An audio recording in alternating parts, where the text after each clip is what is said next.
बिस्मिल्लाहिर्रहमानिर्रहीम।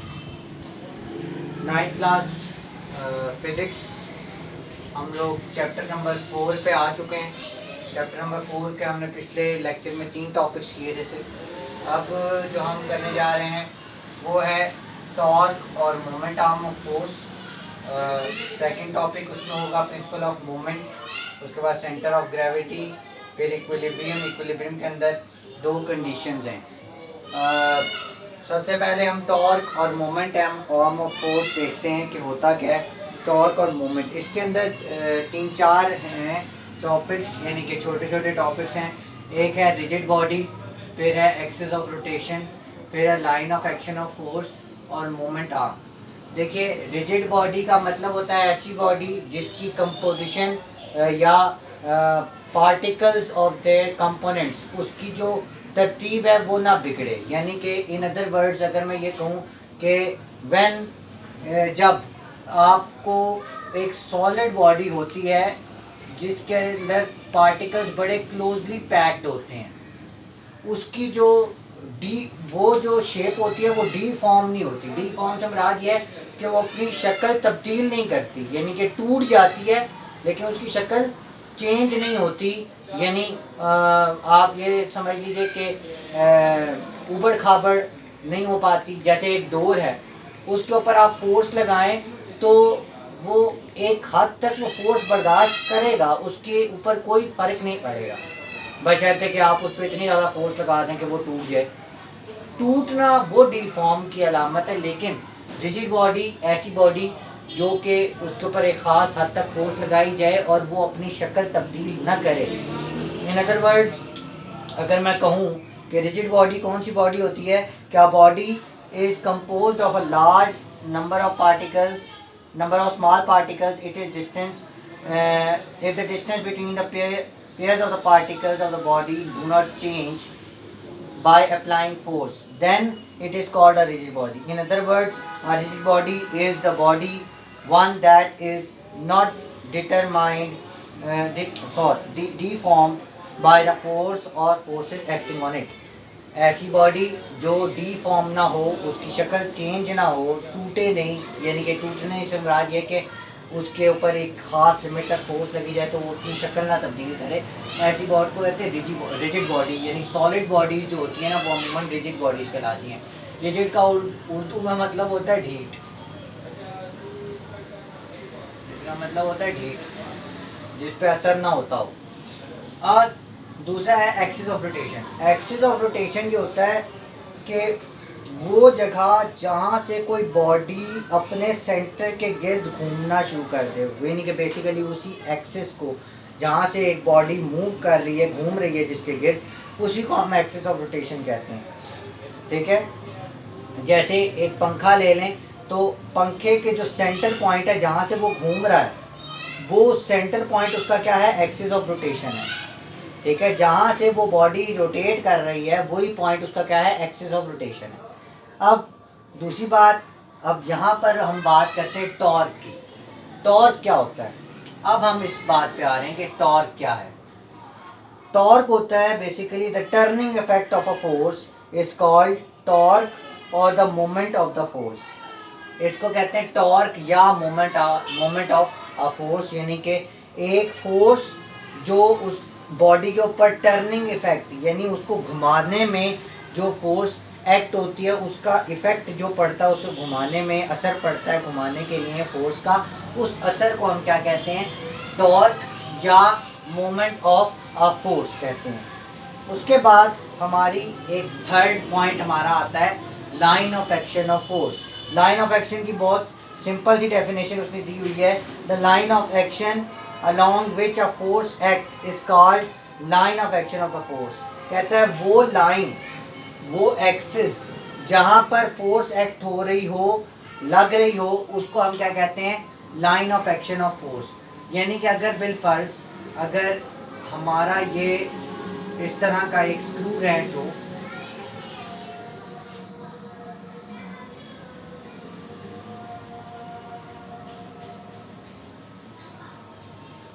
एक हमारा अगर ये स्क्रू रेंच है,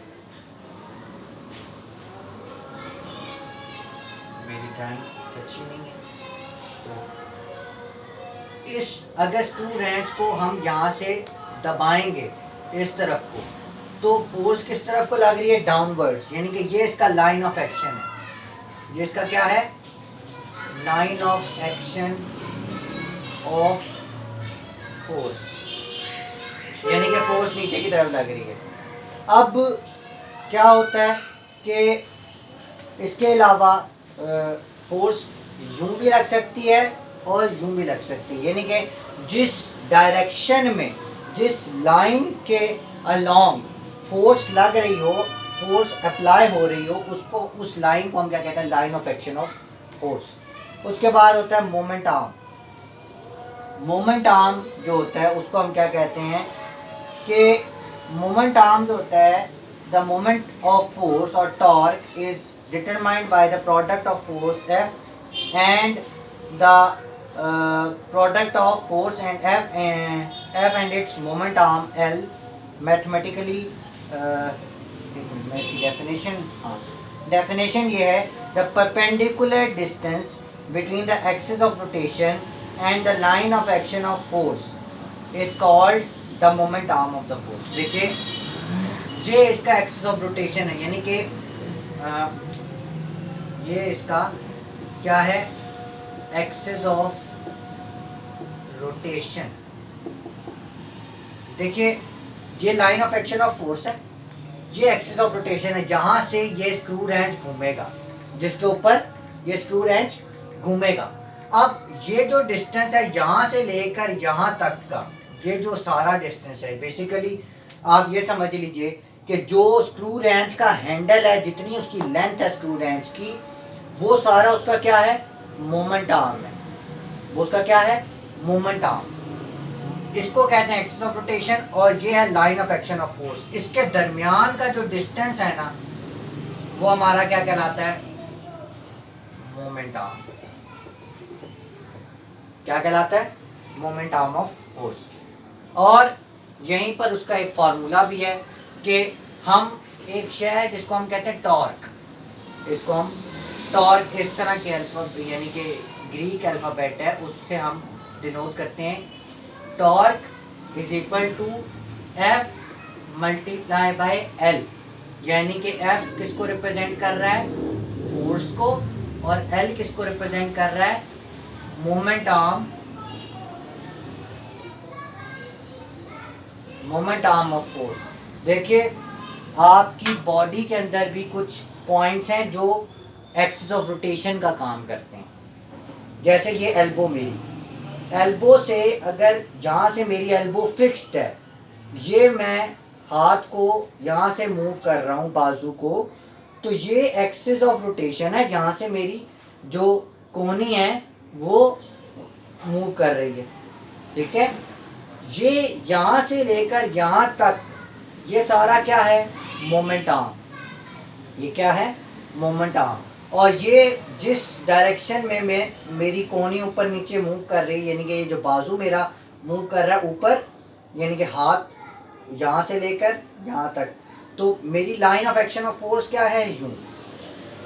ये इसकी लाइन ऑफ एक्शन है, ये इसका मोमेंट आर्म है, ये इसका एक्सिस ऑफ रोटेशन है। उसके बाद ये इसका फॉर्मूला है टॉर्क का, कि torque is equal to force multiply by moment arm of force. ये सारी टॉर्क की बात हो गई। उसके बाद है principle of moments. Principle of moments जो होते हैं ना, बेसिकली दो किस्म के होते हैं। प्रिंसिपल ऑफ मोमेंट्स का मतलब ये होता है कि किस डायरेक्शन में फोर्स जो है वो घुमा रही है किसी बॉडी को, या टर्निंग इफेक्ट किस साइड पर हो रहा है। एक तो होता है क्लॉकवाइज डायरेक्शन, एक होता है क्लॉकवाइज डायरेक्शन, ठीक है, एक होती है एंटी क्लॉकवाइज।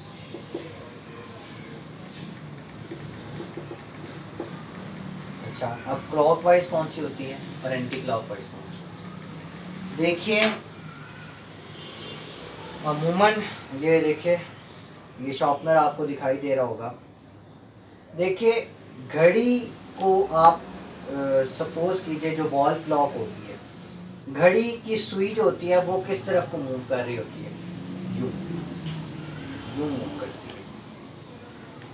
ये डायरेक्शन है clockwise, from left to right, from left to right.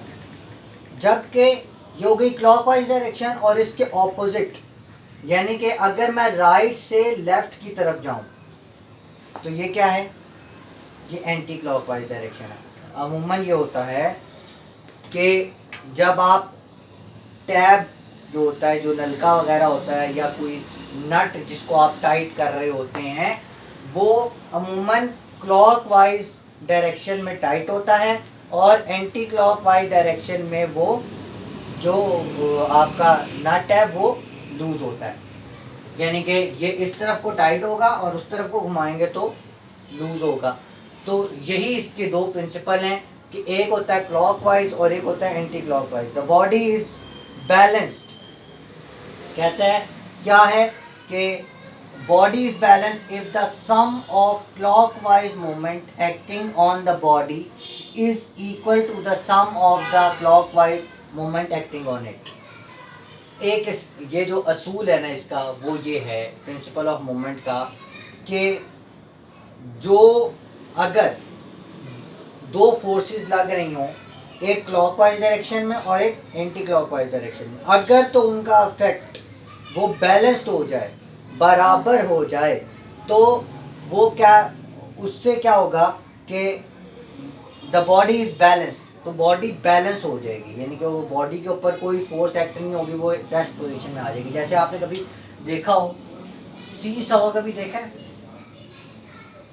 यहाँ पर एक बंदा बैठा होता है, एक बंदा यहाँ बैठा होता है, यहाँ पर बीच में क्या होता है, फिक्स होता है। यहाँ से यहाँ पर बच्चे झूला झूलते हैं, एक बच्चा नीचे जाता है, फिर ऊपर, ये वाला ऊपर चला जाता है, यहाँ से नीचे आता है तो ये ऊपर चला जाता है। होता क्या है, अगर तो जो बंदा यहाँ पर बैठा हुआ उसका वेट जो है वो 40 kg है, सॉरी 40 kg कह रहा हूँ, 40 न्यूटन है।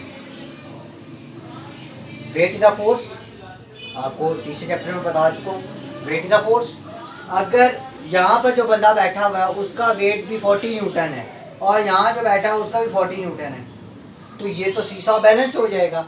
यानी कि जो क्लॉकवाइज डायरेक्शन है और जो एंटी क्लॉकवाइज डायरेक्शन है, दोनों पे सेम फोर्स लग रही है, तो ये बॉडी जो है वो ओवरऑल क्या हो जाएगी, बैलेंस हो जाएगी।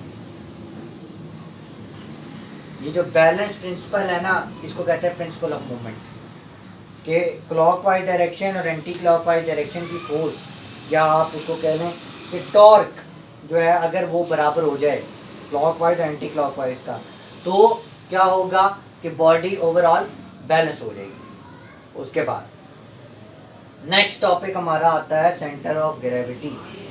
इसमें एक सेंटर ऑफ मास वाला टॉपिक छुड़वा दिया गया है, सेंटर ऑफ ग्रेविटी की बात करनी है हमने। सेंटर ऑफ ग्रेविटी क्या होती है, इसमें देखिए, ये मैं मिटा रहा हूँ। सेंटर ऑफ ग्रेविटी में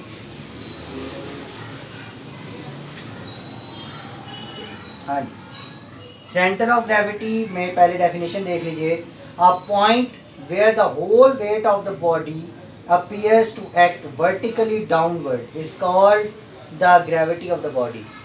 कहता है वो सेंटर पॉइंट किसी बॉडी का जहाँ पर उसका सारा वेट एक्ट कर रहा हो अपेरेंटली, उसको हम क्या कहते हैं, सेंटर ऑफ ग्रेविटी।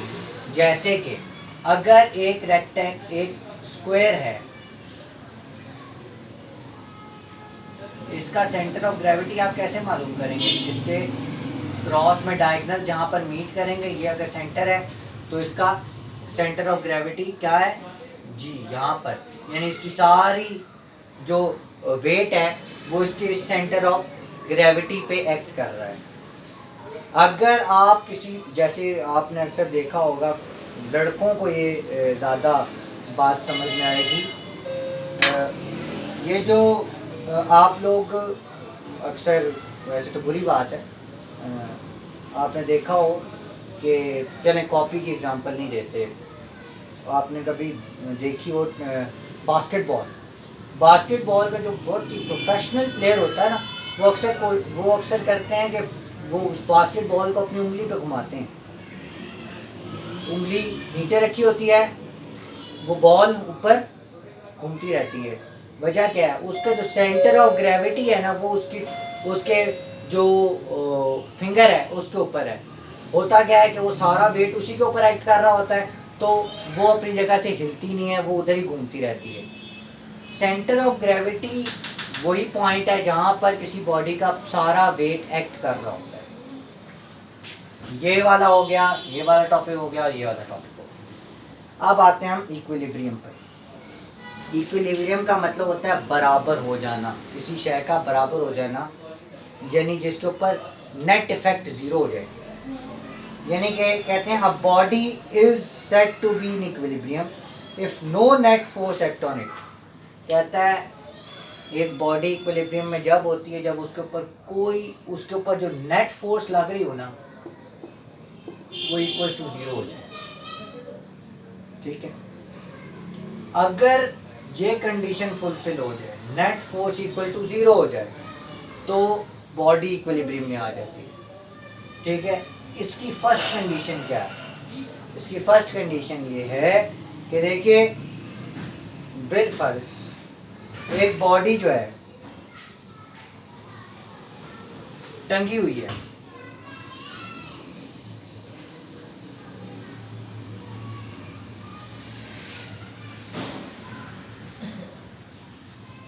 ये एक रॉड है, ये ऊपर एक दो डोरियां हैं उससे टंगी हुई है, ये अपनी जगह पे स्टेबल है, मूव नहीं कर रही। मूव नहीं कर रही इसका मतलब नीचे नहीं जा रही, ना नीचे जा रही है ना ऊपर जा रही, जहां पर है उसी जगह पर मौजूद है। तो इसका मतलब क्या है कि इसके ऊपर जो डाउनवर्ड फोर्स लग रही है और जो अपवर्ड फोर्स लग रही है, डाउनवर्ड फोर्स और अपवर्ड फोर्स दोनों आपस में क्या है, बराबर है। यानी कि एफ यू से मैं डिनोट कर रहा हूँ, यानी सॉरी इसको मैं एफ वाई कह देता हूँ, और जो नीचे को फोर्स लग रही है उसको मैं एफ एक्स कह देता हूँ। एफ वाई जो है वो एफ एक्स के बराबर है, तो जो नेट फोर्स है वो इक्वल्स टू क्या हो जाएगी, जीरो हो जाएगी। नेट फोर्स किसके बराबर हो जाएगी, जीरो हो जाएगी। देखिए कोई भी फ्रेम है, एक फ्रेम है, जैसे एक कील यहाँ टंगी हुई है, ये एक फ्रेम है,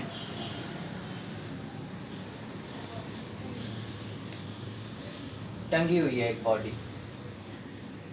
ठीक है, उसके ऊपर कौन कौन सी फोर्स एक्ट कर रही है? इसके ऊपर दो फोर्सेस एक्ट कर रही हैं। एक तो ये फोर्स, ये जो टेंशन इन स्ट्रिंग है, टेंशन इन स्ट्रिंग्स, एक तो ये फोर्स लग रही है, दूसरा इसका अपना वेट है। ठीक है, यानी कि वो किस तरफ को लग रही है, ये डाउनवर्ड है और ये अपवर्ड डायरेक्शन में है।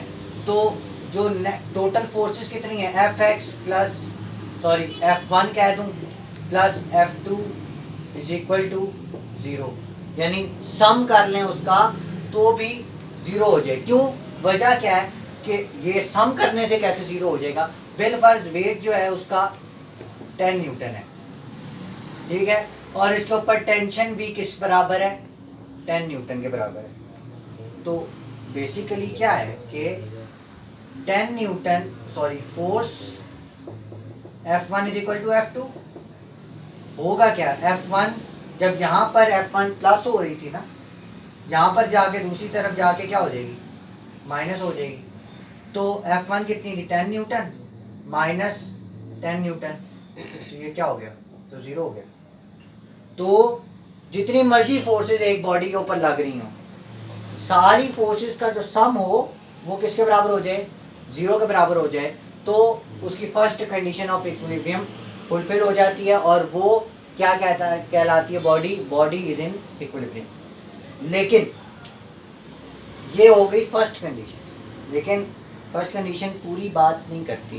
लेकिन फर्स्ट कंडीशन में सिर्फ आप वर्टिकल फोर्सेस की बात करते हैं, जो रोटेटरी फोर्स है, जिससे जैसे बिल्कुल जो मैंने अभी इतनी देर से मैं टॉर्क वगैरह पढ़ा रहा हूँ, टॉर्क का इफेक्ट किधर जाएगा, यानी कि अगर बॉडी घूम रही है यानी घुमाने वाली इफेक्ट है उसके ऊपर, टर्निंग इफेक्ट ऑफ फोर्स है, वो भी अगर वो उसके बारे में तो यहाँ कोई बात नहीं हुई, इस फर्स्ट कंडीशन में तो कोई बात नहीं हुई। देखिए जैसे कि एक आपको एग्जांपल देते हैं, यहाँ पर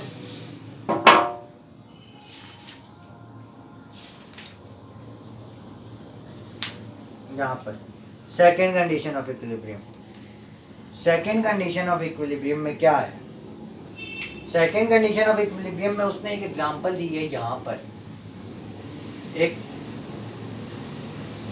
रेक्टेंगल उसने बनाया, ये उसका सेंटर ऑफ ग्रेविटी है, ठीक है, ये है, एक फोर्स यहाँ से लग रही है, एक फोर्स यहाँ से लग रही है, लेकिन अगर ये फोर्सेस लगेंगी इस तरफ को तो क्या होगा, इसमें रोटेटरी इफेक्ट आ जाएगा, टॉर्क इफेक्ट जिसको आप कहते हैं, ये घुमाएगी उस बॉडी को, ठीक है, जिसको हम एक इसमें टॉपिक था कपल का, वो कपल वाला हमने पढ़ा ही नहीं है, वो स्किप करवा दिया गया स्मार्ट सिलेबस में। बेसिकली जब आपका टॉर्क इफेक्ट भी ज़ीरो हो जाए, यानी कि जो रोटेटरी इफेक्ट ऑफ फोर्स है वो भी ज़ीरो हो जाए, तो फिर हम क्या कहते हैं कि second condition of equilibrium fulfil हो जाए। कहता है first condition of equilibrium does not ensure that a body is in equilibrium, this is clear from its following example, consider a body pulled by the forces F1 and F2 as shown in the figure 4.30. A and the two forces are equal but opposite in each direction. Basically पहले वाली condition में होता क्या था, एक force ऊपर को लगती थी तो एक फोर्स नीचे को लगती थी, तो वो ऑपोजिट इन डायरेक्शन होती थी, इक्वल इन मैग्नीट्यूड होती थी, जो हमने न्यूटन के लॉ में पढ़ा, तो उसमें तो अंडरस्टूड है कि हाँ वो इक्विलिब्रियम में आ जाएगी, action and reaction are equal in magnitude but opposite in direction. तो ये तो बात इक्विलिब्रियम वाली बात समझ में आ गई, लेकिन ये बात 100% तो नहीं हो सकती, लेकिन रोटेटरी फोर्स, रोटेटरी मोशन में आप क्या करेंगे, कहते हैं कि हैंस दे बोथ अच्छा the two forces are equal but opposite to each other, both are acting along the same line, ये जो है ना सेम लाइन में एक्ट कर रही हैं, फोर्सेस जो है सेम लाइन में एक्ट कर रही हैं, लेकिन hence their resultant will be zero, तो उनका रिजल्टेंट ऑटोमेटिकली जीरो हो जाएगा, लेकिन according to the condition the body will be in equilibrium. Now shift the location of the forces as shown in the figure 4.30b. In this situation the body is not in equilibrium. यहाँ पर body equilibrium में नहीं आएगी, ये जो है आपकी 4.30b है, और एक आपकी जो दूसरी इससे पहले बनी थी 4.30a थी जो बनी हुई थी। अब उसमें वो ये कहता है कि उसमें तो इक्विलिब्रियम नहीं होगी, क्या होगा उसमें, उसमें कहता है कि as shown in the figure 4.30b, in this situation the body is not in equilibrium, although the first condition for equilibrium is still here. यहाँ पर फर्स्ट कंडीशन फुलफिल हो रही है, लेकिन फिर भी ये इक्विलिब्रियम में नहीं है। वजह क्या है कि है तो दोनों ऑपोजिट इन डायरेक्शन, लेकिन यहाँ पर टर्निंग इफेक्ट ऑफ फोर्स आ रहा है, इस वजह से जब हम सेकेंड कंडीशन में कहते हैं तो समेशन टी या summation torque will be equals to zero, then the second condition will be satisfied, will be satisfied। यहाँ पर वही एग्जांपल आती है सी सॉ वाली, सी सॉ में बेसिकली यही टॉर्क इफेक्ट आ रहा होता है, क्योंकि सी सॉ अगर ज़मीन ना हो नीचे तो वो तो पूरा घूम जाए। तो होता क्या है कि अगर दोनों साइडों पे सेम फोर्स लग रही हो तो फिर क्या होगा, वो एक ही जगह स्टिल हो जाएगी, उसके ऊपर कोई टॉर्क यानी समेशन टॉर्क जो होगा वो इक्वल्स टू जीरो हो जाएगा, कि turning effect of force equals to zero हो जाएगा। तो इस वजह से सेकंड कंडीशन ऑफ इक्विलिब्रियम उसकी सेटिस्फाई हो जाएगी, और जो बॉडी है वो एज एट रेस्ट हो जाएगी, उसके ऊपर net force equal to zero हो जाएगी। तो ये आपका सारा चैप्टर नंबर 4 था, थ्योरी इसमें कंप्लीट हो गई है, जिसके 2-4 क्वेश्चन हैं मैं उसकी पिक्चर्स बनाकर आपको दे दूंगा जो कि आप अपनी कॉपी पे नोट करेंगे। Thank you very much. अल्लाह हाफिज़।